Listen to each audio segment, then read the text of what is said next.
syamsika abadan abadan.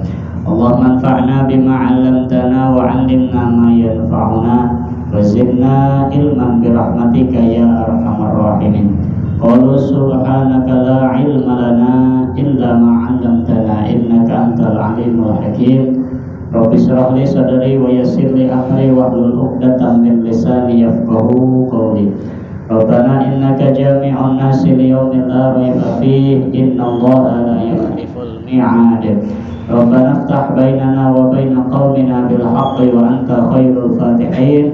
Walhamdulillahi rabbil alamin. Qala al-musannifu fi hadzal kitab rahimahullahu ta'ala wa nafa'ana bi 'ulumihi amin. Bismillahirrahmanirrahim.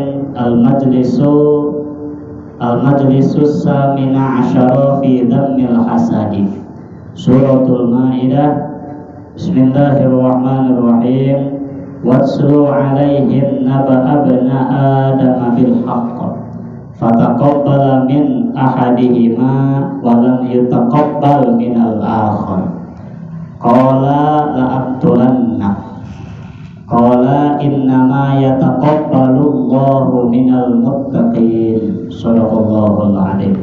Para jamaah yang dimuliakan Allah Subhanahu wa taala, pada kesempatan ini kita akan menjelaskan bahayanya orang yang berhasud, bahwa fi dhammil hasadi ing dalam mertelaakeun den cacade wong kang den hasud. Berarti dicacatnya tidak bolehnya orang yang berhasud, karena hasud itu salah satu penyakit hati, yang mana penyakit hati itu kita kumpulkan dalam 5 huruf. Kalimatnya itu runtah, itu semua runtah, itu masing-masing mempunyai makna, dan itu penyakit hati yang luar biasa dampaknya ke kita. Runtah rohnya kita artikan riya. Nah, riya sama penyakit hati. Apalagi ujub. Nah, ini yang biasa terkena, yang sebahagian orang yang menilai nilai ibadahnya lebih baik daripada orang lain, itu ujub, Pak. Jadi ibadah gua lebih baik daripada si itu tuh. Naudzubillah. Bahkan udah berbagi surga juga Bapak D, mentang-mentang rajin berjamaah 5 waktu, melihat yang gak suka sholat, atau aing gak masuk surga ya, saya tak memuak, ulah gitu kan. Gitu ya. Nah, itu salah satu wujud penyakit hati. Sebab siapa contohnya? Iblis, Pak. Itu iblis ibadah kepada Allah 80.000 tahun, lebih baik, lebih gagah daripada kita. Tapi kenapa kemudian iblis itu dibenci, diasingkan oleh Allah? Karena mempunyai sifat ujub. Ibadah saya, ibadah gua lebih bagus daripada ibadah-ibadah makhluk Allah yang lain. Nah, itu sifat ujub, sama penyakit hati. Kalau kita kiaskan, mohon maaf, kalau kita rajin sholat tahajud, rajin sholat duha, cukup kita sama Allah aja. Kalau mau lagi ngobrol sama orang lain, kita lihatkan obrolan kita yang kita melakukan sholat sunnah itu, supaya dia bisa mengikuti ibadah kita. Itu yang baik. Jangan sekali-kali lu tahajud kayak gua, lu duha kayak gua, katanya lu mau masuk surga, katanya rezekinya mau jembar, sholat duha lu kayak gua nih, orang mau sholat duha kayak jarang, gitu ya. Nah, itu ujub, sama ibadah apapun itu. Konteksnya ibadah kepada Allah, tapi didasari sifat ujub, itu nggak jadi amal solehnya, Pak. Sayang, Pak. Bahkan kan datang ke tempat taklim juga kalau didasari dengan ujub, itu juga gak bakal datang pahala taklim juga ke kita, Pak. Naudzubillah.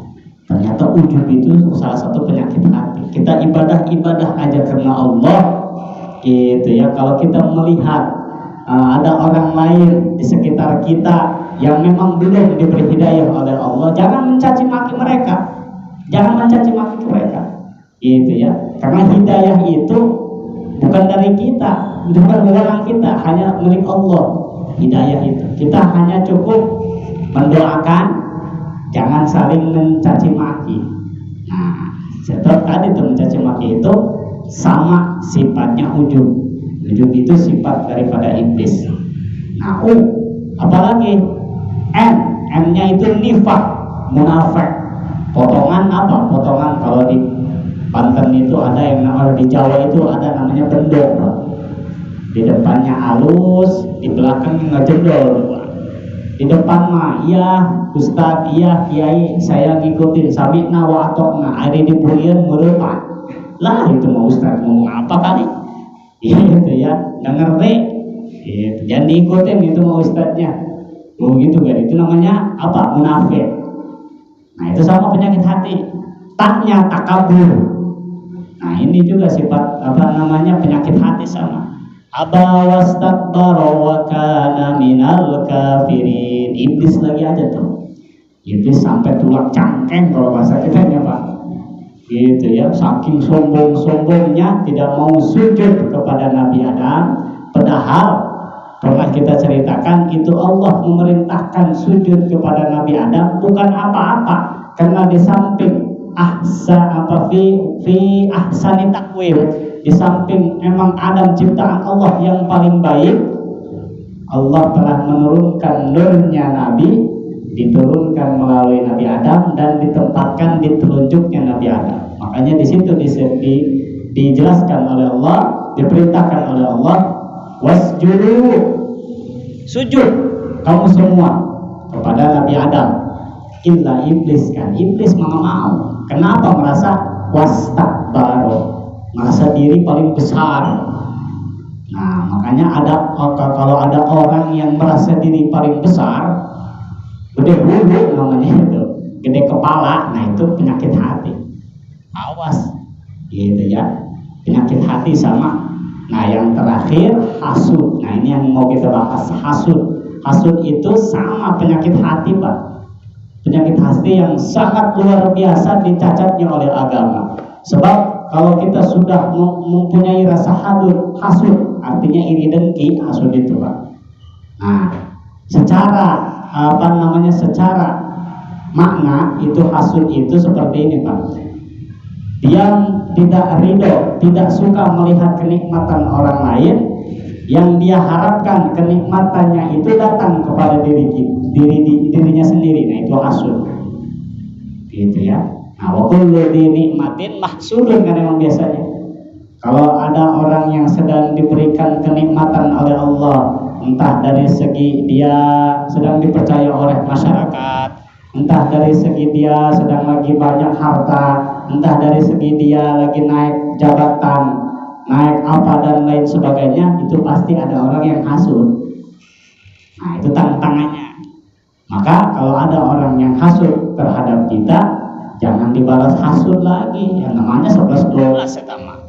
Gitu ya. Kalau ada yang hasud, ya sudah silahkan.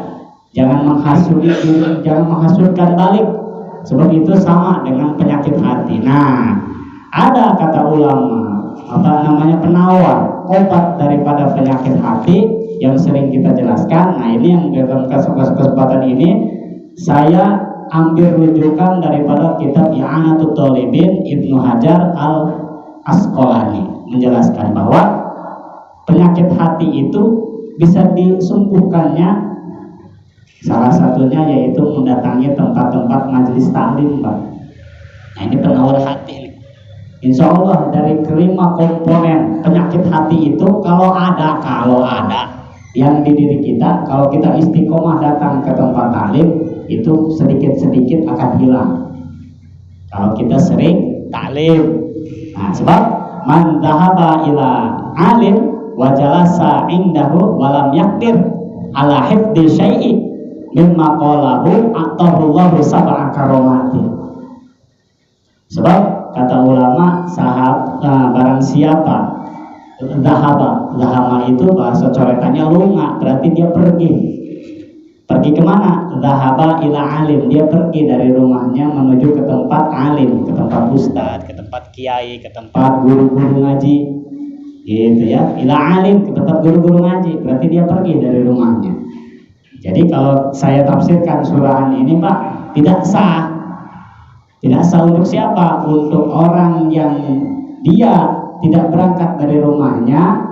Dia hanya mendengarkan kajian ustadz di rumahnya sendiri, mentang-mentang ada speaker, mentang-mentang rumahnya dekat musola, ada taklim malam Selasa, nggak mau ke musola, mau di rumah aja kita dengerin. Bohong. Di rumah paling ngopelan HP sama namanya TV, ustadz mah nggak kedenger apa yang didengar. Kadang-kadang yang di sini aja nggak ngerti apa yang dijelasin, apalagi yang di luar musola, gitu ya.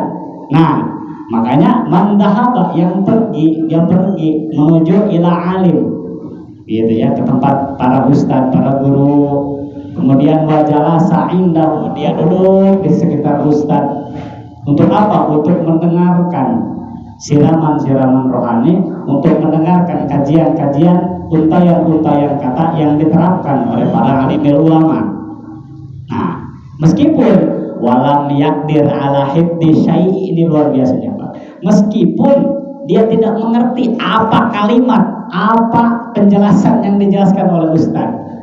Karena kan gitu ya. Ini dirangkas saja, dirangkaskan jamaah saya itu setiap hari Jumat, mohon maaf itu Pak Bardi, itu di sana kebanyakan ibu-ibu, bapak-bapak paling ada 5-10, paling banyak juga aja gaul di sana Pak Bardi. Jadi saya kan di sana habis Jumat, pada Jumat saya mengadakan taklim. Itu kebanyakan ibu-ibu. Ini biasanya kan yang hadir di tempat taklim itu kan ini nih. Walam yakdir ala hifdzi syai'i. Dia tidak tahu apa yang dijelaskan oleh ustaz tadi. Bahkan kadang-kadang kalau habis pulang dari taklim ditanya sama suaminya, "Bu, tadi ngaji ke Ustaz Ahmad?" "Iya, ngaji." "Tadi dia ngebahas apa Ustaz Ahmad?" "Atau biasa aja." Ngaji, gitu biasa. Kita juga gitu kan? Tadi Pak dari mana? Agak lama Isa pulangnya, ya habis ngaji sama Ustaz Ahmad. Tadi Ustaz Ahmad lagi ngapa? Aduh, biasa aja ngaji. Tuh, tapi tetap akan diberikan aqtahullahu sab'a karomat. Akan diberikan 7 kemuliaan Pak, ya Allah. Akan diberikan 7 kemuliaan di samping apa jadi penghilang penyakit hati, akan diberikan 7 karomat. Mana diantaranya? Yang pertama, yanalu fadlil muta'allim, akan nampak daripada dirinya, daripada wajah dirinya itu apa? Fadlal muta'allim, keunggulan orang-orang yang mencari ilmu. Makanya orang yang istiqomah taklim itu beda Pak, auranya beda. Auranya beda. Silahkan aja Bapak bandingin orang yang sering datang ke taklim sama orang yang nggak sering. Jangankan daripada dirinya pakai peci ya beda Pak Ardi. Pakai peci kalau yang sampai mau lulus, pakai peci yang nggak suka taklim mah dengdek dia makanya ya. Beda ya. Kalau ngeriung aja tahdil aja wakade. Beda itu kalau ngerendeng nih. Jangankan ustaz sama orang biasa, yang istiqomah taklim sama orang biasa beda. Itu ya.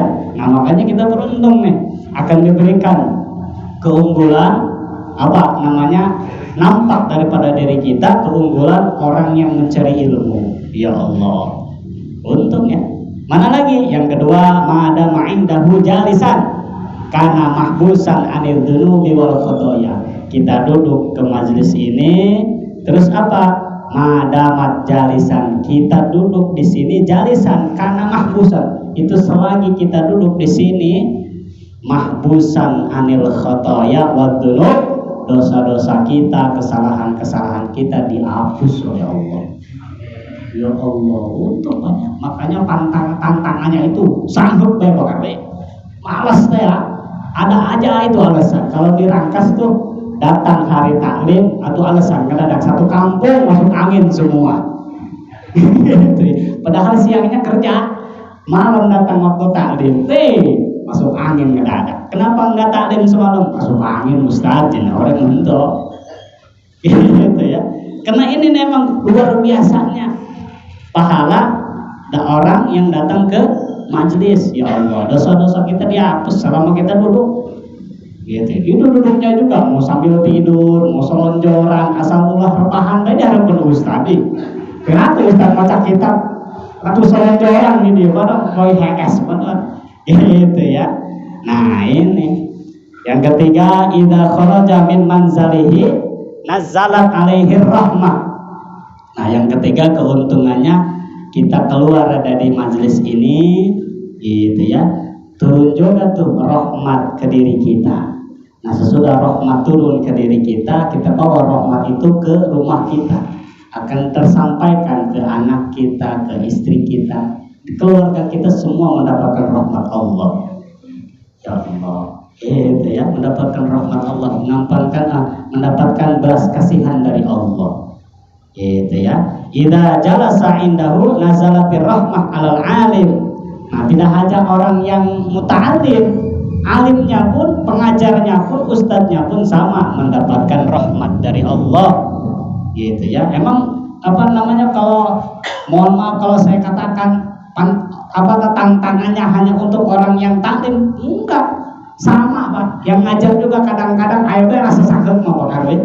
Cuman kita pikir karena kewajiban, gitu ya, kewajiban tugas dari Allah kan, mandat dari Allah kepada kita sama amanat. Kalau kita cedera, mohon maaf, saya sering cerita kepada Pak Ardi, kepada Pak Chandra, kalau kita memandang secara finansial, ketemu dorong lagi mau istiqomah orang ini, mohon gitu ya, mohon maaf sekali ketua ningali bisa rohmu agak gede di itu, ditinggal aja deh, gitu ya.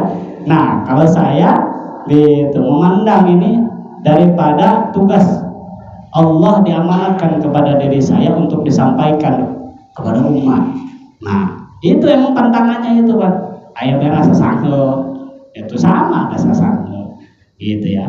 Nah, manusiawi kan. Tapi itu melihat daripada segi ini, seorang ustadz, seorang pengajar pun sama akan mendapatkan rahmat dari Allah Subhanahu wa Ta'ala. Yang kelima, taktubulahul hasanat madama mustami'an. Selama kita mendengarkan apa yang dijelaskan oleh para alimil ulama di tempat majelis, itu ditulis oleh malaikat catatan-catatan amal baik. Tapi meskipun walam yakdir, kita tidak mengerti, tidak ingat ala hifdzi syai'i. Kita di sini mah tahu, ingat ganjaran majelis teh ternyata luar biasa, udah keluar najong deh, ayo tadi Ustaz ngejelasin apa ya. Nah, tapi tetap malaikat tetap mencatat, gitu ya. Taktubulahu hasanah, ditulis amal kebaikan. Ini fulan bin fulan malam Selasa nih ikut kajian taklim nih, gitu. Nanti ada catatannya di sana, ada. Ente ikut ya, betul Pak Ustaz, betul Pak, betul iya Gusti, gitu ya. Terus belum puas, ada saksi, nanti dibawakan saksi semuanya, gitu. Tidak jauh beda seperti kita di dalam persidangan dunia, tidak jauh begitu beda Pak. Tidak bisa berbohong karena saksi-saksinya didatangkan, termasuk pengajar si ustadznya itu didatangkan juga. Ustadz, apa benar ini fulan bin fulan ikut kajian? Benar. Jadi dia tidak bisa berbohong, enggak mentang-mentang ini Ustadz, ini malaikat kok ini aneh, malam itu anak ikut taklim nih, kok nggak ada catatannya? Dipanggil lah, Ustadz emang bener dia ikut taklim? Enggak, ngomong apa ini mah ikut taklim, orang ngopi di mana, gitu ya. Nah, dicatat amal kebaikan oleh Allah. Yang keenam, tuhfahumul malaikatu bi ajnahatihim wa huwa fihim. Nah, tidak secara kasat mata. Ini begitu kita mulai takut untuk membuka kajian, entah itu fikih, hadis dan lain sebagainya, malaikat turun, Pak. Malaikat itu mempunyai sayap. Nah, sayapnya itu malaikat tuhfahumul, digelarkan sayap malaikat yang mana wa huwa fihim, itu ada di sekitar kita, sehingga keuntungan dan langsung terasa ke dalam diri kita. Kalau kita menghadiri tempat-tempat majelis, itu biasanya ada suasana keimanan. Jadi sehingga keimanan kita itu bertambah, ingin sekali menambah ibadah, kualitas ibadah kita. Nah, itu keuntungannya Pak. Tapi coba kalau selain di tempat majlis, ngobrol di warung apa namanya, di pos ronda, kamu balik gaplek ngapain? Gitu ya. Nah, itu mah nggak dapat rahmat ya teman, dapat lagi haram jadah teman. Malah kenapa ya Allah? Nah, ketujuh. Kullu qadamin yarfa'uha wa yad'uha takunu kifaratun lidzunub. Ya Allah. Setiap langkah kaki kita menuju ke tempat majelis, entah itu di musola, di masjid, di mana-mana pun itu, para ulama menggelarkan ilmunya, itu langkahan kaki kita itu akan akan dijadikan oleh Allah kifarat untuk dosa-dosa kita. Dosa kita itu dikifaratkan. Berarti untung nih kita yang jauh nih. Berarti yang dekat kalau mau besar kifarat dosanya, muter pacara kan dekat ya. Waduh, muter bercanda kemana? Ke pos RW dulu ke sini nih. Waduh, mau taklim nih. Kalau yang dekat nih, kan itu bapak juga dekat nih. Muter dulu pak, supaya dapat besar ganjarannya pak. Supaya besar. Gitu. Bahkan kan ya, itu apa yang diinjak oleh kita. Apa yang diinjak oleh kita ketika kita mau menuju ke tempat majelis, batu, kayu, daun dan lain sebagainya, itu injakan kita akan berubah nanti di alam barzakh, akan melindungi kita daripada siksaan malaikat. Baru juga mau disiksa karena di alam dunianya bengal kan ya, badung gitu ya. Tapi rajin ke tempat majelis, aku dihalang, baru juga mau disiksa sama malaikat, dipukul sama palu, terhalang oleh batu, terhalang oleh daun. Itu daun juga nggak kecil, di sana jadi besar, sehingga malaikat itu bingung, ini kok ada daun segede jelema ya. Ente kenapa ngalangin nih? Ane mau nyiksa ini orang, sebab perintah dari Allah. Malaikat nanti dulu. Ane dulu saksi ini orang karena dia menginjak kaki untuk menuju ke tempat alim. Ya Allah, itunya. Nah, jadi waziyadatun fil hasanah, ditambah-tambah kebaikan, ditambah-tambah kebagusan selama kita duduk di tempat taklim. Banyak hal keuntungannya ya. Nah, itu hada liman lam yahfad syai'an, itu untuk orang yang tidak tahu menahu. Yang tadi tuh kalau datang ke rumah habis ditanya sama anak sama istri, "Om, tadi habis dari mana?" "Habis taklim sama Ustaz." "Emang tadi Ustaz ngejelasin apa?" Nanti dulu ya, kamu juga lupa. Nah, itu tetap mendapat keuntungan yang 7 tadi. Nah, wa ammal ladzi yahfaduhu ad'afu dzalik. Apalagi kata Ibnu Hajar Al-Haytami, apalagi untuk orang yang menghafal apa yang dijelaskan oleh Ustaz, apa yang dijelaskan oleh guru, dia hafal, ad'afu dzalik, maka untuk orang semacam itu akan dilipat gandakan ganjaran untuknya. Sebab dia mendapat 2 keuntungan. Dia ingat akan pelajaran minggu yang ini, dan dia mendapat 7 karomah yang tadi telah dijelaskan. Itu ya, dia bisa kalau ingat, minimal kalau ingat dia bisa mengamalkan, mengaplikasikan di kehidupan dia sehari-hari. Gitu. Kalau kata Ustaz, ternyata jangan hasud. Hasud itu salah satu penyakit hati, dia terapkan daripada kehidupannya. Karena itu 2 ganjaran kan. Gitu ya. Nah, inilah salah satu penawar obat daripada penyakit hati yang tadi 5 telah dijelaskan. Gitu. Kembali ke pembicaraan awal, yaitu menjelaskan tentang jeleknya dilarangnya untuk orang yang berhasud sesama manusia.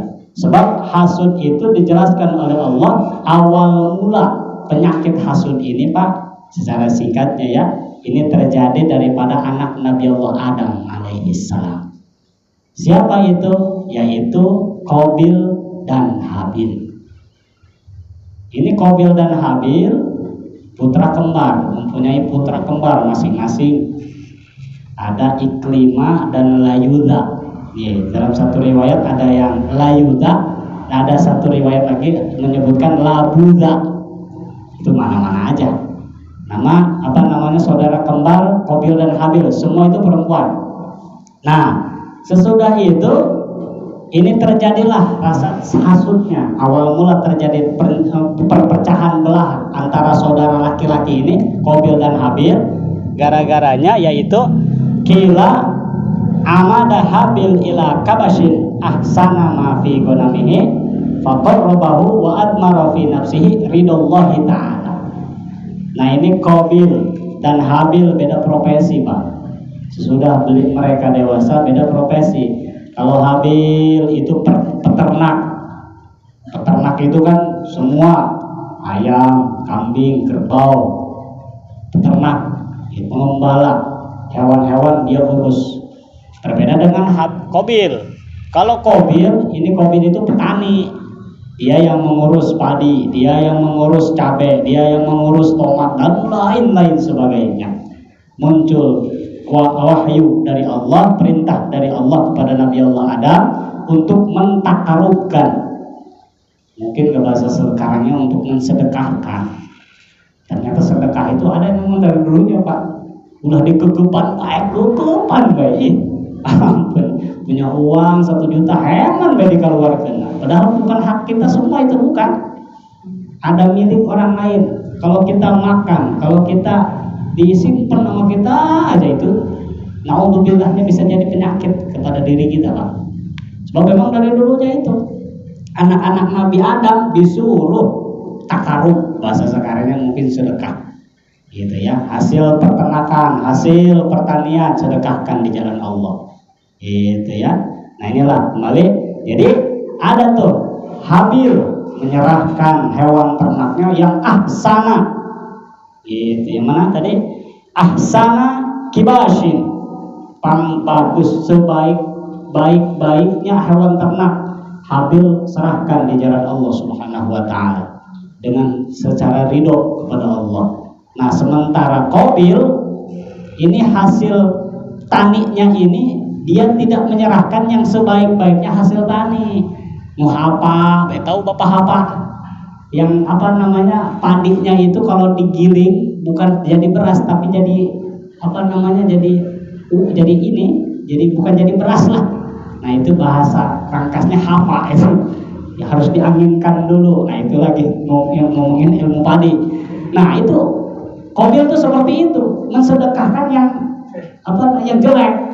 Nah itu Qabil. Maka kita juga mohon maaf nih, kalau ada di kantong ini kayaknya kita semua sih ya, ada uang 100.000, 50, 20, 5.000, 2.000 baru lecek.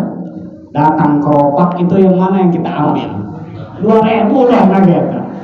Qabil doang lagi ya. Ya Allah, kayaknya Qabil semua gitu, turunan Adam kan ya. Waduh gampang, 100.000 mau main beli rokok menang 2. Bangun yang 2.000 baru lecek deh, ya Allah. Gitu. Udah gitu diomongin.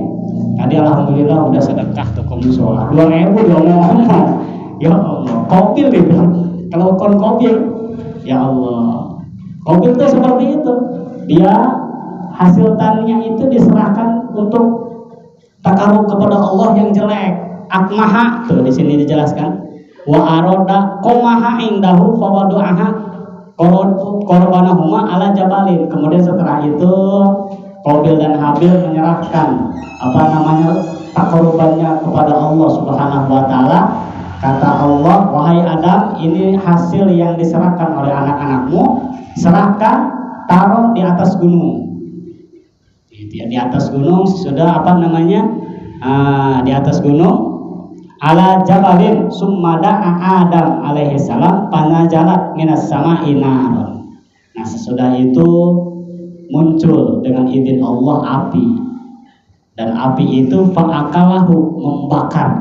Kalau bahasa akal itu, akala itu kan bahasa Arabnya memakan, tapi di sini sedang menjelaskan nar berarti membakar.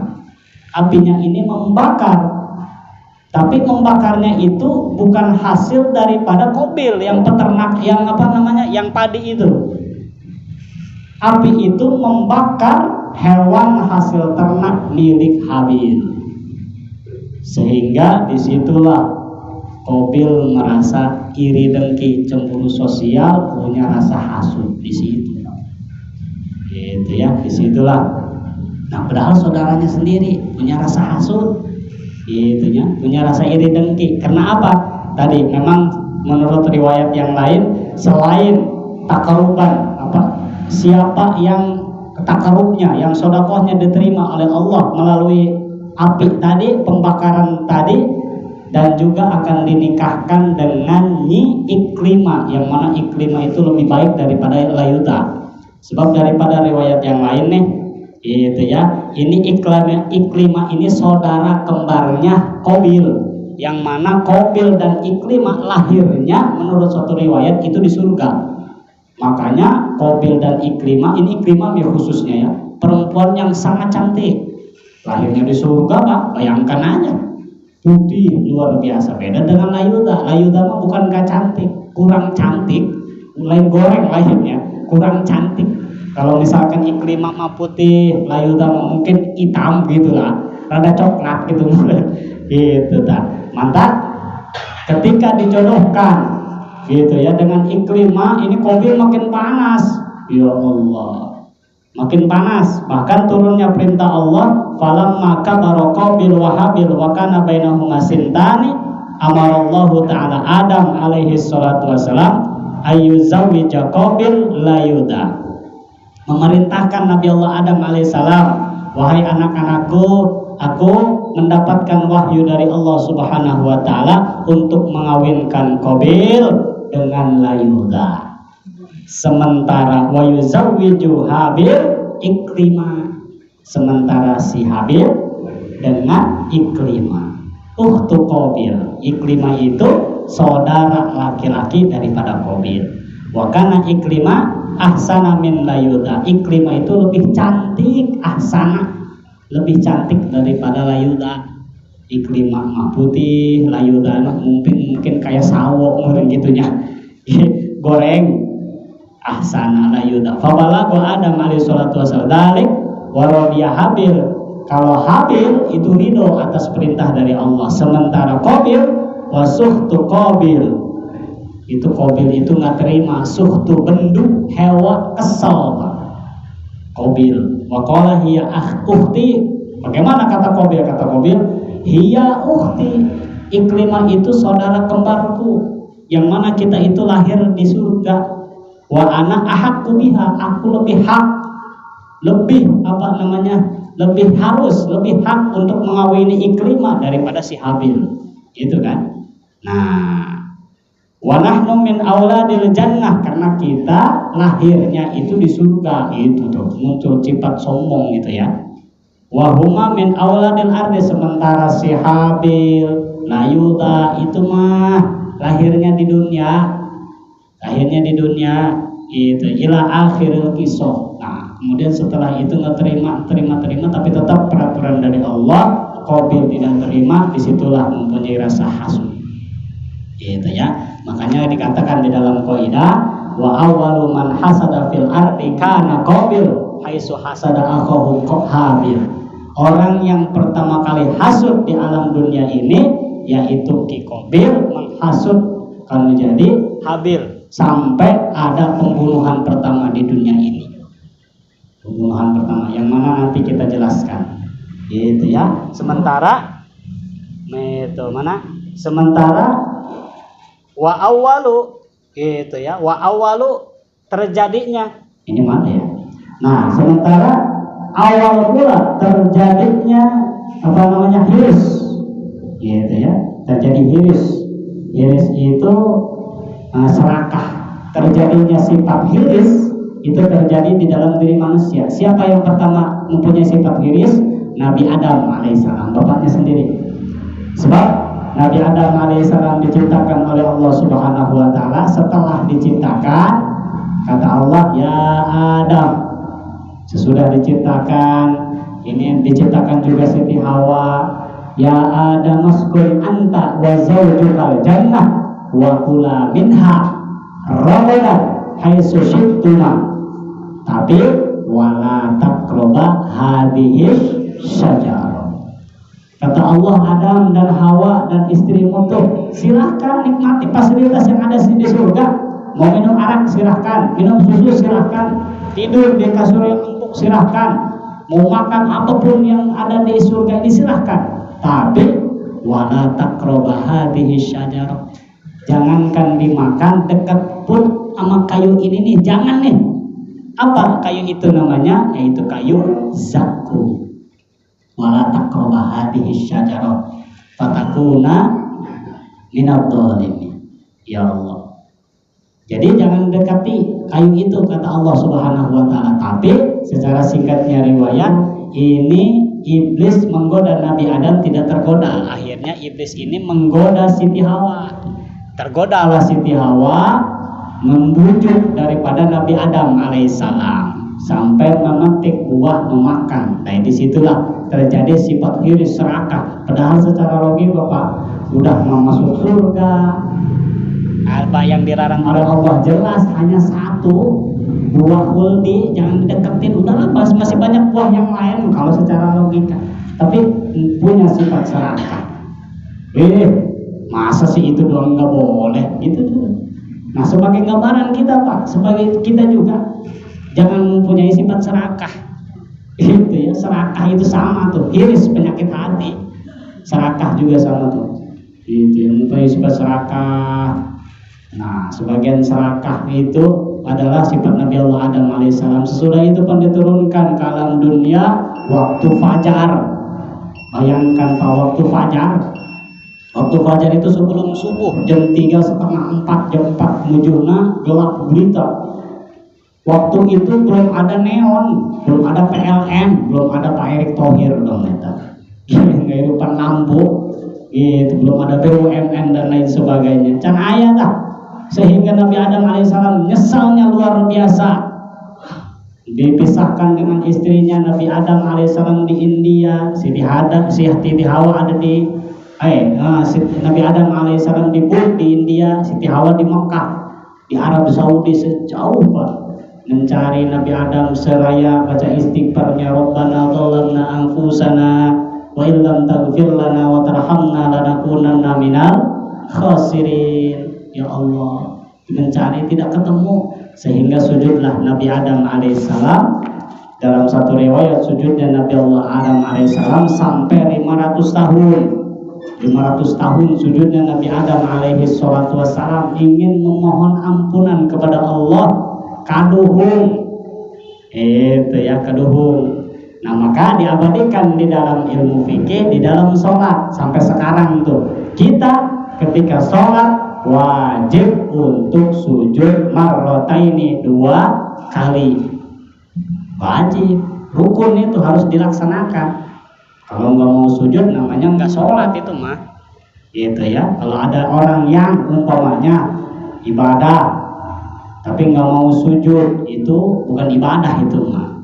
Itu kan kadang-kadang ada ya, si ibadah mau cukup di dalam hati. Itu pernah tuh ada orang jadah ya, gitu. Cukup tengantik sholat cina ibadah di dalam hati ingat sama Allah, iya. Tetap, makanya kita juga secara logika aja ya. Kita juga kan kalau lapar berarti kudu makan. Coba gitu ya, kalau kita lapar atau niat teh hayang dahar, niat sampai kuru gitu ya. Atau kita punya kemauan sama istri, hanya niat ya, kamu gitu pusing deh tuh berarti. Itu juga gitu. Kalau ibadah hanya niat itu cukup.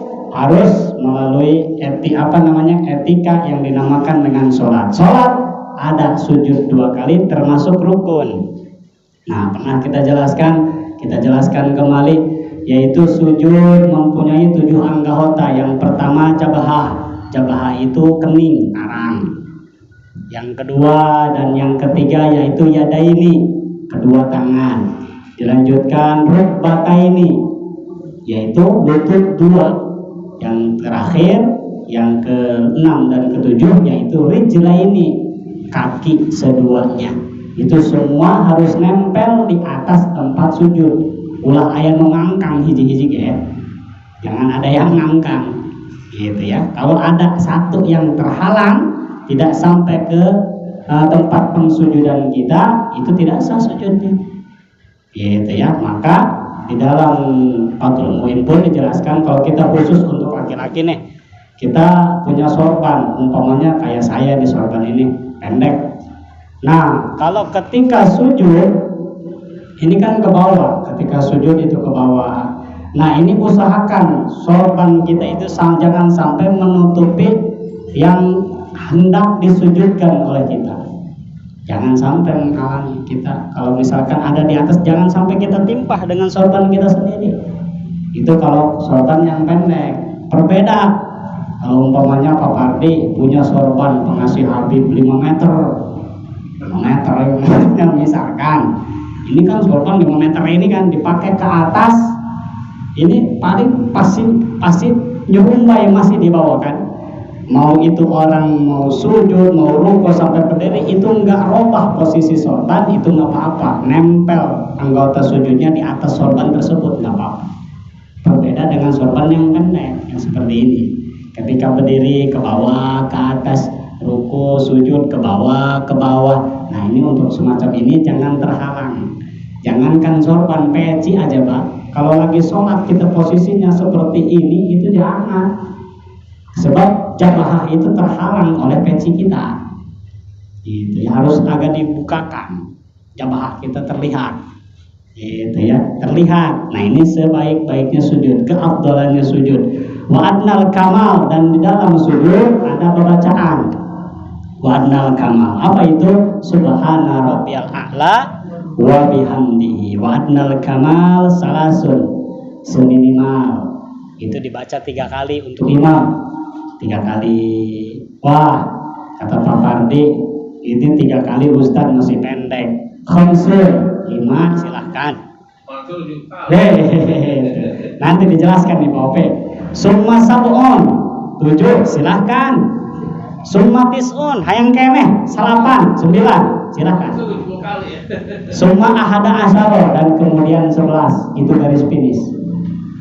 Wala yazidu ahadun ala dzalik, jangan menambah lebih dari 11. Awas, jangan menambah. Itu pun siwal munfarid, ini yang harus diingatkan. Itu pun luar kalau daripada kita sholat selain berjamaah. Awas, kita pengen 3 sholat sendiri nih, munfarid itu sholat sendiri Pak. Kita pengen 3 tasbih ketika sujud, masih pengen, silakan 5, silakan 7, 9, 11, udah 11 udah. Itu paling banter untuk sholat sendiri. Wa imamin kaumin, dan untuk imam kayak kita, gitu ya, yang sekira-kira kita sujud lama, sujudnya itu mengakibatkan rasa bertanya-tanya makmum. Nah, ini yang harus dipertanyakan ini. Nah, itu ya. Nah, terkecuali untuk imam qaumin mahsurin rodin. Nah, ini untuk imam semacam ini masih silakan. Misalkan kalau di Jakarta siapa nih ya?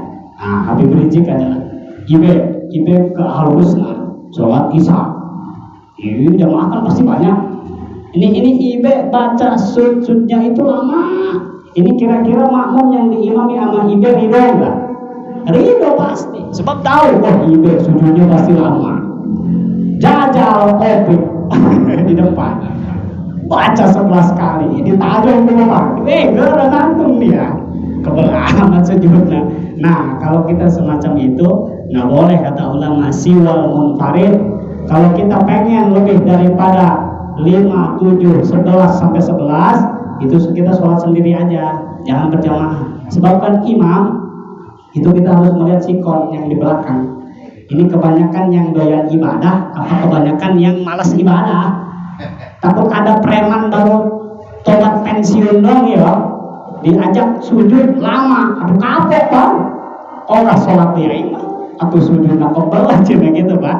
Nah, maka kata ulama, wa imami qaumin mahsur, untuk imam yang mahsur aja lah, yang rodin bin tatwil, imam makmum itu pada ridho ketika si imam baca bacanya yang panjang. Nah, dan lagi wa yusanu iksaru doa fis sujud, perbanyak baca doa di dalam sujud. Ingat, dalam konteks munfarid, untuk orang sendiri. Jangan jadi jelma munafik deh Pak Re. Mohon maaf. Jadi ketika imam hayang panjang bacaannya, tapi ketika orang sholat sendiri mah digancang-gancang ke, itu namanya munafik. Kalau mau sebaliknya, lagi imam pendek, lagi sendiri panjang luar biasa, itu pol itu. Itu ya. Nah, iksarul doa, berbanyak baca doa. Sebab kata ulama, aqrabu ma yakunul 'abdu min rabbih wa huwa sajidun. Kondisi dekat seorang hamba dengan pangeran, dengan Allah itu wa huwa sajidun, itu di waktu sujud. Maka di waktu sujud itu perbanyak doa. Perbanyak doa, kita lagi sendiri habis sholat hajat, di sujud yang terakhir kita berdoa kepada Allah. Ya Allah, ya terbuka duit amat ya. Itu nggak apa-apa di waktu sujud. Ya Allah, pengen anu, ya Allah, pengen anu. Ceritakan nama Allah di waktu sujud kita. Ingat munfarid, gitu ya. Ada doanya nih. Allahumma laka sajadtu wa bika amantu wa laka aslamtu sajada wajhi lilladzi khalaqahu wa sawwarahu wa syaqqa sam'ahu wa basarahu tabarakallahu ahsanal khaliqin. Itu doanya. Nah, yang terakhir wa yusanu ainaihi halatas sujud. Yang terakhir ketika sujud sunnahnya fathu ainaihi, mata itu dibuka, ulah ditutup, jangan ditutup Pak Marti. Ini mas sujud ditutup mata, nah dasar masalah subuh ngantuk, tutup HS Pak. Gitu ya, dibuka. Nah, inilah para jamaah kaum muslimin rahimahumullah. Mudah-mudahan kita semua diberikan taufik hidayah, mudah-mudahan kita semua dipanjangkan umur, mudah-mudahan kita semua selamat di dunia, selamat di akhirat. Al-Fatihah.